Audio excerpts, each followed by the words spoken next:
제가 오늘 선생님 만나기 전에 어젯밤에 윤석열에 관한 책자들을 좀 찾아봤어요. 음. 과거에 인제 그 대통령 될 즈음에 나왔던 책들. 거기 보니까 인제 취미를 보니까 장보기, 요리하기, 산책, 뭐 미술과 관람이 좀 써 있고 별명은 토리 아빠 나비 집사. 음. 그러니까 아마도 인제 애완견 뭐 이렇게 얘기하는 것 같은데 그런 거 보면서 좀 대통령 안 하고 소소한 사람이죠. 그냥 김치찌개나 계란말이 장사했으면 대박 났을 것 같다. 이런 생각 좀 들었거든요. 네. 그쵸. 어이없는 사람이 권좌에 올라서 음. 어이없는 일을 벌이다가 이제 퇴장 직전인데 지금 말한 취미 영역만 본다 하더라도 뭐 지적인 거나 거대한 원대한 포부나 거리가 먼 사람인데 진짜 운명의 장난이라는 게 있는 것 같아요. 그러니깐요. 어떻게 네. 이런 자가 한 나라의 대통령이 돼서 거기에 또 이제 헛꿈을 꾸게 돼서 음. 미명이란 표현 있잖아요. 새벽이 아직 밝지 않은 거예요.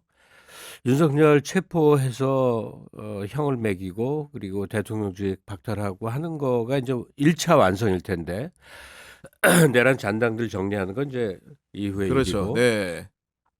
지금 뭐 하루하루 매일 우리가 뉴스에 촉각을 곤두세우고 있습니다만 어차피 윤은 정리가 돼가는 수순인 것 같아요. 음. 그리고 뭐 윤 입장에 서 있는 정당이나 뭐 세력들이 아무리 이 일정을 미뤄서 야당 그중에 이제 이재명은 뭐 어떻게든 제거하고라도 나가겠다는 거 그 계획도 별로 성공할 것 같지는 않고요. 음. 미명이 가장 어둡다고 그러잖아요. 곧 밝을 텐데 네. 빛이 아직 안 들어오니까 조급증 조급증이 때문에 생기는 거죠. 예 네. 막 어둡다 하는 느낌인데 음. 오늘은 저는 그 윤석열의 정리를 무엇으로 해야 되나 하는 것하고 그다음에 미명의 그 명이 참 여러 가지가 의미 있어요. 친명 반명할 때도 명을 쓰기 때문에 그렇죠. 네. 예 이제 명의 시대를 혹시 예고한다면 뭘 기대할 수 있는가? 어떤 음. 생각을 해야 되는가? 요 나눠서 좀 간명하게 얘기를 하고 싶습니다. 저는 그리고 최근에 인제 흐름들을 보다 보니까 하다 못해 가지고 백골단 이름 나오는 거 보고 제가 선생님 생각이 났거든요. 백골단을 직접 경험해 보신 세대 아유 아닙니까? 그럼요. 네. 아휴 백골단 얘기하면 할 말 많죠. 그러니까 이승만 때 그 땄벌 때 이런 거 말고 정식 백골단 이름으로 나온 건 전두환이 인제 80년에 그 하고 나서 휴교령 떨어졌다가 그 휴교령 해제가 돼서 학교 다시 온 게 그 가을부터인가 하여튼 뭐 저 헷갈리는데 하여튼 학교를 다시 다니게 됐는데 네. 그때는 이제 문과대 건물 뭐 상경대 건물 가정대 건물 있잖아요. 그럼 건물 앞에 백골단이 쫙 이렇게 둘러싼 보란 거 있어요. 듯이 예. 그러면 거기를 이렇게 뚫고 들어가는 거야. 야. 그러고 인제 학내에서 어떻게든 시위를 해 보려고 음. 노력하잖아요. 그러면 나무 같은 데 올라가거나 좀 층이 낮은 건물 위에 올라가서 그 확성기로 엥 하는 걸로 시작을 하거든요. 네. 시작과 더불어 인제 뛰어 올라갔는데 백골단은 왜 악랄하냐면 애들이 형사들이 아니잖아요. 네. 예 백골단들은 일단 장기를 다 파열시키고 끌고 간다고. 난 내 가까운 친구가 당하는 걸 바로 눈앞에서 봤기 때문에 그 끔찍한데 제가 다닌 학교는 금잔디 광장이라 그래서 저 밑에 넓은 잔디 광장 있고 위에서 이렇게 스탠드처럼 이렇게 내다보는 그 구조였는데 네. 그 하여튼 거기 어딘가에서 이 친구가 이제 왱 하고 이제 시작을 해서 잠깐 구호 몇 개 외치고 얘가 이제 떨어뜨렸는데 일단 백골단들이 와서 막 밟아. 음. 그 밟으면 내장 같은 거 터지잖아요. 네. 그래 갖고 인제 끌고 가는 그런 건데 무섭죠. 아니 근데 그런 시대를 살지도 않은 젊은 친구들이 그 병풍처럼 어제 국회 김민전 의원 뒤에 서 가지고 백골탄으로 인제 윤석열을 수호하겠다고 나서는 모습을 보니까 정말로 저도 인제 끔찍하다는 생각이 너무 들더라고요. 맞아요. 그리고 김민전 행태를 들면 기가 막히기도 하고 원래 안 그랬던 사람이 인제 그러니까 네. 변신해서 근데 인제 그 외국 생활 좀 오래 한 사람이 잠깐 와서 얘기를 나누는데 미국이에요, 미국. 그나마 인제 낫다 뭐 그런 얘기를 해요. 그게 음. 코스프레잖아요. 백골단 네 코스프레. 맞아요. 네. 근데 이제 한국도 이 정도 가면 미국 극우들처럼 한다 이거야. 기관탄 미국식으로 얘기하면 이거 총 쫙 차고서 하늘에다 난사하면서 뭐 사람 인명이 막 오가는 거 있잖아요. 우리나라도 이제 구구들이 준동을 윤석열 재력 등에 없고 준동을 하는데 아직은 뭐 사람들 뭐 인명살상을 하거나 대형 뭐 거대한 뭐 이렇게 건물 붕괴를 시키거나 하여튼 거기까지는 안 나갔잖아요. 네. 근데 여기 2단계에서라도 빨리 멎어야 될 것 같은데 나 백골단이야 하고 공사장 하얀 모자 쓰고 공사장 나서는 하얀 모자, 참 예. 불쌍하긴 해. 네. 근데 그 신흥 종교 같은 거 빠진 사람들이 대화 안 통하는 그 사람들 보면 참 안 돼 보이듯이 게다가 뭐 일베 팸코 이런 데서들 이렇게 길러진 데잖아요. 그러니까요. 네. 자기들이 인생의 어떤 시기에 뭘로 활용되고 있는지를 모르고 있는 정말 안 된 불쌍한 사람들이죠. 결국 이런 상황의 지경까지 이르게 된 당연히 근간 원인은 바로 피의자 윤석열의 문제가 크지 않습니까? 지금 그럼요. 성렬 찬성을 관저에 쌓고 모든 수사기관의 조사 요구에 불응하고 있습니다. 이게 벌써 지금 한 달 이렇게 비상겸 선포 이후에 이런 건데 이게 참 답답합니다 지금. 예. 예. 그거 하는 짓을 보면 뭘 할 수 있냐면 이게 검사되고 내내 이렇게 살았겠구나 하는 추정이에요. 그러니까 우리는 보통 국법이 있으면 거기를 따를 수밖에 없잖아요. 검찰에서 소환조사 통지서 오면 가야 되나 보다 해서 가고 뭐 이렇게 절차를 다 마치는데 이 친구는 아무것도 안 하려고 그래. 마음대로 해 그냥. 내 마음에 들어야 나가. 수사기관도 그러니까, 내가 막 네, 골라야 네. 돼.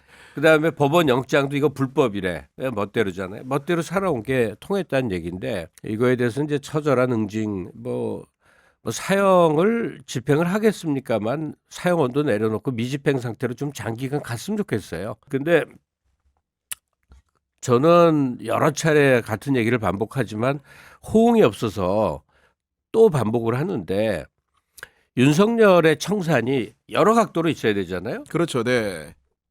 그중에 큰 핵심 중의 핵심은 윤석열에 의해서 사법체계가 붕괴됐다는 그 측면이에요. 그러니까 우리가 정부는 효율적이다, 유능하다, 이거 평판 많이 정권마다 있고, 그다음에 입법부도 뭐 꽤 여러 시기 동안에 여러 경험을 했습니다만 저라면 지금 야권 굉장히 만족스럽거든요. 네. 이 정도 결기 있게 국정의 중요한 부분을 이렇게 주도적으로 만들어가는 거 보면, 근데 사법의 영역에서 그 뭐 옛날부터 쓰는 말 있잖아요. 돈 있으면 빠지고 아는 사람 있으면 빠지고 없으면 뭐 덮어쓰고 하는 거. 그 극치를 보여주게 윤석열 검찰 시대였던 것 같아요. 네. 검찰총장 2019년 7월 말에 되고서부터 뭘 정리해야 되느냐 하는 생각이 드냐면 무엇보다도 그가 큰 욕심을 품고 시작한 정치 수사들.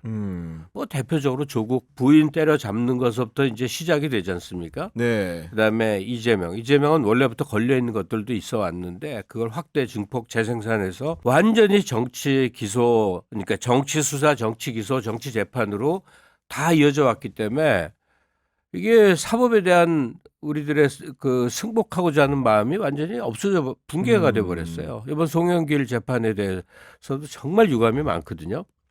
그러니까 꼭 이제 내 편이라고 생각하는 쪽에 대해서 불리하면 화내고 유리하면 또 사법부 칭송하고 이런 폐단이 없지는 않아요. 우리 네. 일반의 심리가 좀 그렇잖아요. 그러나 윤석열 정권에 의해서 이루어진 정치 수사는 심각한 거죠. 지금 와서 정리해봐도 뻔연히 보이지 않습니까? 그냥 하나회보다 더 심했어요. 하나회는 은밀하게라도 대물려 내려왔는데 이거는 윤석열 개인에 의해서 이 특수부 검사 한 200명으로 조직된 검찰 내 사조직식이 딱 청장이라는 권한을 쥐서부터 그냥 5년 동안 그냥 줄다름 치듯이 몰려와서 나라를 엉망진창으로 만들었는데 그 과정 동안에 정당한 권력적 다툼을 해야 될 네. 대상들을 사법의 이름으로 다 지금 잡아놔서 국민들이 정상적인 판단을 할 수 없게 만들었어요. 그래서 이재명은 범죄자였다고 소리를 그냥 손쉽게 해요. 그러니까 윤석열 만나기 전에 생겨났던 전과 사범이라는 그 모든 것도 정말 사회운동 과정에서 피눈물 나는 과정에서 형성된 것들이라는 거에 대한 조금의 가만도 없고 윤석열을 정리하는 거는 그를 이제 법정에 세워서 가혹한 형벌을 때리고 그것에 부역한 사람들을 좀 정리해내는 일이 1차 중요하겠지만 2019년부터 이루어진 윤석열 검찰 하에 네. 온갖 그 정말 불법 부당한 정치 수사를 전면 재검토하는 일. 이게 매우 필요하다라고 근데 저는 생각합니다. 개인적으로 궁금한 게 그 2013년에 사실은 윤석열이란 사람이 스포트라이트를 받았거든요. 검사 윤석열. 왜였냐? 그때면 여주지청장 할 때 예, 아니었어요? 그때 이제 짠 네. 이제 국정원 감사장이 등장을 해가지고 국정원 댓글 사건 관련해가지고 윗선의 외압이 초기부터 있었다. 이런 식의 쉽게 얘기하면 항명 파동이라고 하죠. 네. 그런 걸 일으키면서 이제 2013년에 검사 윤석열이 있었는데 그때 검사 윤석열과 아까 말씀하셨던 2019년에 검찰총장 윤석열 도대체 언제부터 어떻게 원래는 같은 존재인 건지 하나도 달라진 건지 하나도 다르지 않다고 생각해요. 같은 존재라고 생각하십니까? 네. 왜냐하면 윤석열 이전에 좀 더 뚜렷이 기억나는 게 홍준표였거든요. 뭐냐면 여론전을 잘 하는 거예요. 대중의 눈에 들 만한 사건 위를 들이받고 그러니까 살아있는 권력을 들이받아서 뭐 네. 이제 하는 것 같은 그런 코스프레. 그리고 대중들은 쉽게 속죠. 국정원 댓글 사건이라는 것도 권분의 다툼이었던 것 같아요. 그 수사는 잘못된 수사는 아니죠. 뭐 국정원이 뭐 댓글팀 운영한다면 말도 안 되는 일인 거죠. 아, 그럼요. 근데 네. 아이템을 그런 식으로 잡는 거예요. 그래서 자기 출세 수단으로 음. 검사라는 직종이 국가가 부여한 검찰 업무 직종 내에서 선기능을 하는 게 아니라 뭐 언론 타고 그냥 졸제 스타 되기도 하고 뭐그 여론의 이제 시선을 받아 출마의 배경을 삼기도 하고 뭐 그냥 전형적으로 자기 성장의 배경으로 삼아왔던 지나왔던 여러 그 스타 검사의 전형적 족적이죠. 그리고 그 사람들 이름도 다 생각이 안 나요. 되게 많거든요. 대중의 호응을 받는 무슨 사건 막 네. 해갖고 그러는 거. 결국 보면 그 사람들이 전국에 진출하지 못해갖고 그냥 변호사를 했다면 박영수 같이 되고 이 세상에 더러운 돈이란 돈은 다 먹는 박영수 아니면 윤석열처럼 되거나 왜냐하면 권력을 쥐기 위해서 무슨 지식은 하는 식으로 줄다름 채운 거. 그러니까 저는 과거에는 검찰 조직의 폐해를 그렇게 잘 알질 못했는데 우리 한국이 안고 있는 여러 질병 가운데 이 검찰 조직이 안고 있는 이 문제는 정말 근원적이고 심각하구나를 최근 몇 년 특히 윤석열을 통해서 톡톡히 깨닫게 됐어요. 네. 그래서 2013년 즈음에 윤석열이 대중 앞에서 좀 돋보이게 되고 뭐 나는 사람에게 충성하지 않는다. 그런 말 했잖아요. 네. 네. 지금 해석하면 그 말 뜻이 뭔지 알겠어. 나를 위해서 산다는 말로 나는 이해가 돼요. 아니 그러니까 결국은 네. 이게 사람들이 그런 모습들을 보고 공정과 상식의 아이콘인 줄 알고 대선 때 찍어줬는데 알고 보니 아까 잠깐 말씀하신 대로 그게 개인의 안위나 이익의 동치어였는데 사람들은 그거를 공정과 상식으로 헷갈렸던 게 아닌가. 그거예요. 자기 네. 성장의 이제 방편으로 삼은 건데 그게 언론에서 이렇게 띄워주기로 가면 그러니까 이 검사들 중에서 뭐 다른 영역도 마찬가지인데 이 언론과 이 연관을 잘 맺는 사람들이 있어. 언론에서 쫙 키워주면 졸지에 커지고. 그렇죠. 네. 그러니까 이 언론 이 활약은 결국 윤석열과 밑에 한동훈의 그 작품이었던 것 같아요 보니까.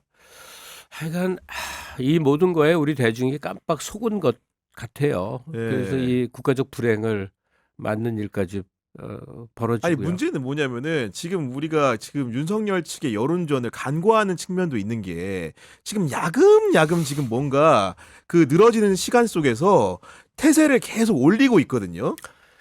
제가 그래서 지난주 어떤 방송에서 얘기를 하다가 통곡을 한 적이 맞습니다. 있어요. 예. 그게 왜 그러냐면 지금 말한 그대로예요. 시간을 끊임없이 늘리면서 소위 뒤집기. 저것들의 세력이라는 거는 어떤 이익의 고리를 통해서 쫙 포진해 있는 거 아니에요. 상층부에. 그러니까 최상 목사부터 그게 눈에 보이는데 야 이거 이러다 되치기 당하나 하는 그게 여기 목까지 올라와서 그 말이 예. 정말 두렵더라고. 그래서 그렇게 이제 뭐 그런 모습까지 보이게 된 건데. 그러니까요. 네. 그로부터 이제 시간이 하루하루 지나는 동안에 그러진 못하겠다는 결론에 이르렀어요. 왜 그러셨습니까? 일단 우리가 국가기관이라고 부르는 곳들이 의외로 건강하게 작동을 해요. 무엇보다 헌재, 그렇습니다. 공수처, 법원, 경찰 조직, 군. 이 윤석열 체포 과정에서 아직 뭐 1시간 후에 이루어질지 내일 이루어질지 모르지만 체포 과정 동안에 이 기관들이 공개적으로 대국민 메시지 보낸 거 보면 지금 상당히 건강하게 작동이 됩니다. 그리고 명료합니다. 예. 예. 경호처 협조 안 하겠다. 군. 경찰도 협조 안 하겠다.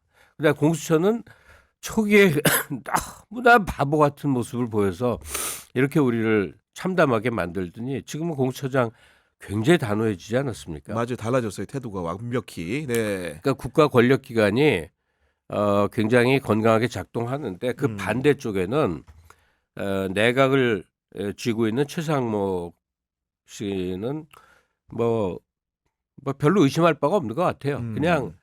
그냥 내란의 책임의 일단을 거머쥐고 어떻게든 상황을 모면하려는 친윤 세력의 일환이라고 봐야 될 것 같아요. 이거는 아닌 척을 열심히 하는데 최상목의 내각, 그다음에 국힘당, 그다음에 이제 윤석열의 경호처 뭐 이런 정도인데 남아 있는 세력들이 예. 네. 그리고 이제 일부 언론들 뭐 조선일보가 지금은 팔 걷어붙이고 왔다 갔다 어쩔 줄 몰라 하더니 딱 윤 쪽으로 붙었더라고요. 중앙 동아는 확실히 다른 입장인 거고. 그럼요. 네, 그럼 보니까 네. 그들도 분화가 돼 있는 거죠.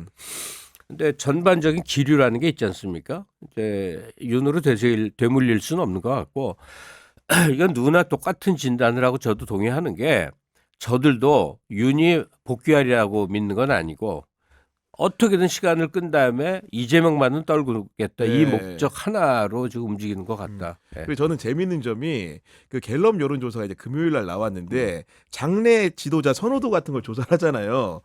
1위가 뭐 이재명 대표라는 거는 뭐 당연히 예상이 되는 바고 2위가 혹시 선생님 누군지 아십니까? 이번 주 갤럽 못 봤네. 김문수입니다. 아, 굿. 베리 베리 굿. 아니 그래요. 제가 그걸 보니까 제가 그 결과를 받아본 사람들이 오히려 대권을 준비하는 보수 후보들이 깜짝 놀랐을 것 같아요. 네. 이 길로 가면 김문수가 후보되는구나. 우리 그 컨센서스라는 영어 쓰잖아요. 그러면 그들끼리의 컨센서스가 있는데 내가 목격을 했었어요. 그러니까 박근혜 탄핵되고 이후에 헤게모니를 어떻게 쥐어주나 할 때요. 그때 제가 그 종편 출연 때문에 네. 그 지금 극우 방송을 하는 사람들하고 어울려 지낼 때였어. 이상하게 술자리나 저녁자리가 많았거든요. 많이 하시고, 예. 근데 그들끼리 황교안 하는 걸 내가 봤거든. 아, 그 자리에서, 예. 그들끼리 의논을 해서 황교안으로 하자 정하더니 진짜로 황교안을 쫙 밀어서 당대표 만들고 이제 대선 후보까지 가려고 하는 거였어. 똑같은 일이 지금 김문수로 벌어지는 거예요. 그러니까 김문수 대권 일이라는 거는 네. 지금 그 유튜버들을 중심으로 한 이 정광훈 그쪽들의 목사까지. 그쪽들의 스피커들 있잖아요. 전광훈은 이제 더 이상 극우의 스피커는 아니고 사령관쯤으로 봐도 돼요. 왜냐? 국힘당이 전광훈 밑에 들어가 있거든. 저는 더 이상 이제 국힘을 여러 농담으로 부르잖아요. 뭐 내란당, 뭐 국민의 침 여러 명칭인데 저는 이제 딱 하나로 통일시키고 싶어요. 그냥 전광훈 당이에요. 아, 윤상현은 보세 90도로 인사합니다. 네. 그러니까 전광훈에게 포섭된 당이 이제 국힘당이고 이하 이제 극우 유튜버라고 우리가 지금 부르고 있는 그쪽 사람들도 다 그냥 전광훈의 돈의 위력, 인력 동원의 능력 앞에 쫙 포진해 있는 것 같아요. 네. 그런 상황인 것 같아서 제가 보니까 오세훈이나 이제 예를 들면 한동훈 후보쯤은 이렇게 생각할 것 같아요. 진짜로 이 방향성에 대해서 지금 제대로 잡아주지 않으면 이상한 방향으로 보수가 흐를 것이다. 혹은 대선도 이상한 후보로 치르겠구나. 이런 의기의식을 갖게 되고 결국은 제동을 좀 걸지 않을까. 내부에서도 어느 정도는. 근데 제가 그래도 마지막까지도 저는 이제 국힘에 들어가면 멀쩡했던 사람이 이상해진다고 믿는 사람인데 그 사례를 진짜로 많이 봤어요. 거기서 거론되는 여러 주요 인적 자원 중에서 오세훈을 제일 정상으로 봤거든요. 아, 실제로 그렇죠. 네. 근데 최근 1, 2년의 행보를 보니까 아니야. 그 사람도 나경원처럼 되고 저 원희룡처럼 돼버린 거예요. 뭐 이상한 뭐 탑 100m 탑 세종 광화문 광장에 태극기 100m 세운다는 것부터 어째 수상하더라니 보니까 사람은 늙는 거예요. 오세훈도 63년생인가 그렇죠 아마. 그 나이가 좀 이제 차셨겠죠, 당연히. 60 넘었잖아요. 40대 정치 시작하셨지만은. 예. 네. 그러니까 이제 기댈 때가 전광훈밖에 없다 쪽으로 이제 돼버려서 그 옛날에 기억하던 그 사람을 기억하면 안 되는구나. 그러니까 뭐 원희룡 씨는 아예 뭐 맛이 가버려서 홍준표는 아예 그 아무것도 안 될 겁니다. 그냥 꾀 이걸로 이제 자아도취형 뭐 이런 걸로 명태균 때문에 날아갈 가능성도 높고 오세훈도 그렇고 이준석 씨는 괜히 깝죽거리다가 네. 망신만 할 것 같고 그러니까 김문수로 하죠 뭐.